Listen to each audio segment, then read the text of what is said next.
Hey guys, thanks for watching. Thanks for listening. This is your host Thomas Tyree from On the Hot Podcast. Today, I have some bonus content for you guys. The bonus content I will be covering today will be in the sport of basketball inside the NBA world. If you guys haven't checked out episode 101, is now available on all four of our platforms: our Instagram account, our Facebook account, our YouTube account, and our Apple Podcast account. So go ahead and watch or listen to episode 101 if you haven't yet already. But in this bonus content video, I'll be sharing my thoughts on the Warriors potentially overcoming a 3-1 deficit to the hands of the Los Angeles Lakers. So, is the possibility? Can that happen? Is there a true possibility that we can see history repeat itself, vice versa? Remember when LeBron James was down 3-1 in the 2016 NBA Finals? Can Steph Curry do the same thing that LeBron had to do in the 2016 Finals? My answer to that is no. I believe that the Lakers are well, they're obviously one game away from punching the ticket to the Western Conference Finals, but I do believe that there is no chance that the Warriors can overcome this 3-1 deficit, and the Los Angeles Lakers will be having one of the spots in the Western Conference Finals very, very soon. And the series, I wouldn't be surprised if the series ends tonight in Game 5 in the Bay, or if the series continues in Game 6 is in LA. I don't see the Los Angeles Lakers letting up or losing Game 6.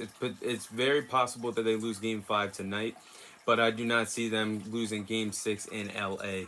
But that's exactly where I predicted that the series would end in LA in Game 6. So, hey, if Game 5 the Warriors win tonight, I'll be happy because I know Game 6 they're not letting that game get away from them in LA.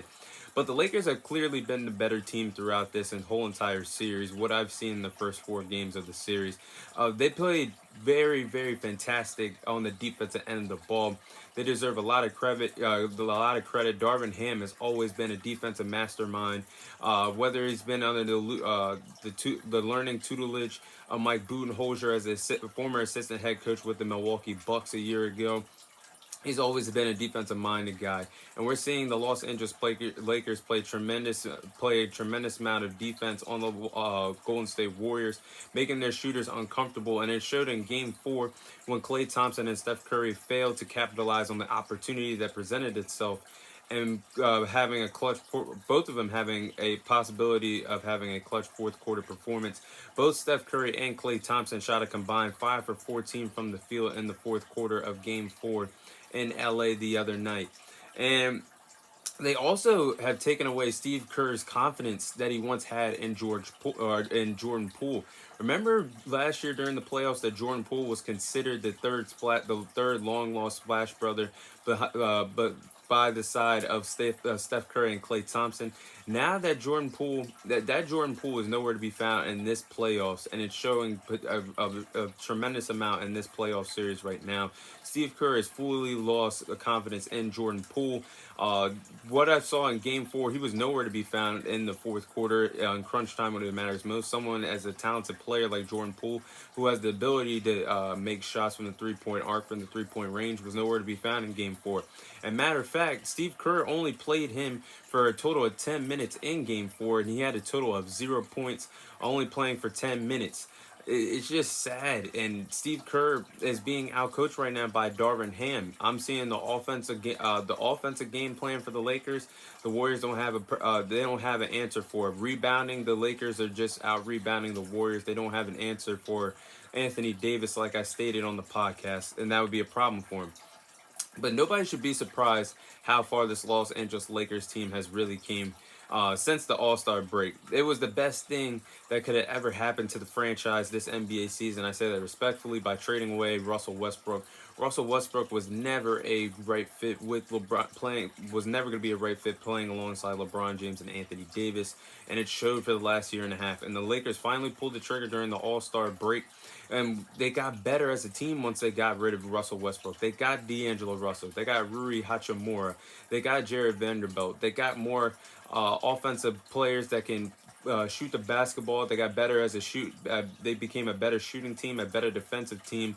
all around they became a better team. So nobody should be surprised that the Lakers are currently in this position that they are in right now. They were the hottest team after the All-Star break. They had the best record in the, not only in the Western Conference but in the NBA after the All-Star break. And I predicted on the podcast that the Lakers have a chance to go on a deep playoff run because they gotten better since the All-Star break, better shooting, better defensively. And we're seeing that.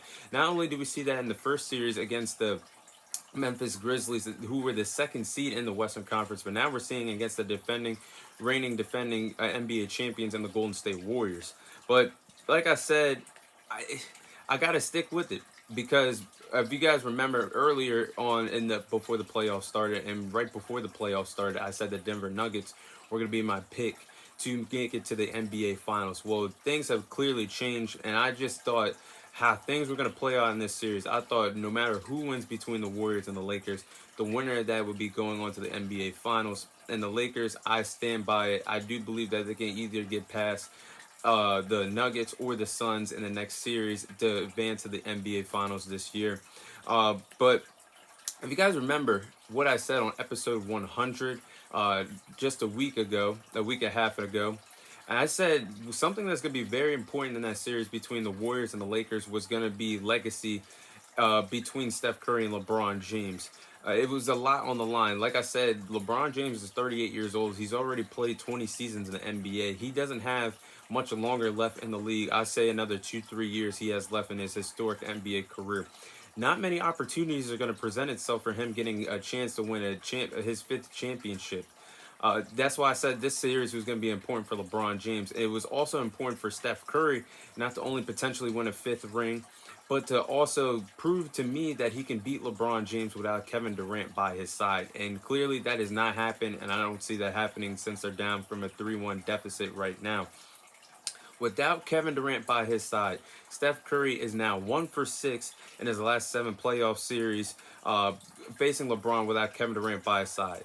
And it's the icing on the cake because that 3-1 deficit that they blew it to the LeBron and the Cavaliers in 2016 will forever haunt them. And it showed that Steph Curry could not beat LeBron James without Kevin Durant by his side. Now, years and years later, different circumstances, but we're seeing the same scenario. He cannot get past LeBron James without Kevin Durant by his side. And for that, I just have the Lakers winning. Yes, they have it. The Warriors have a chance to win Game 5, but it's not looking great for them in Game 6 because they're not going to let that thing get away from them in LA. But those are my thoughts on the Lakers-Warriors current situation, the current series as we speak. But that is all the time I have for you guys today. Thank you guys for watching. Thank you guys for listening. This is your host, Thomas Tyree, signing off. And I'll see you guys on next week's episode.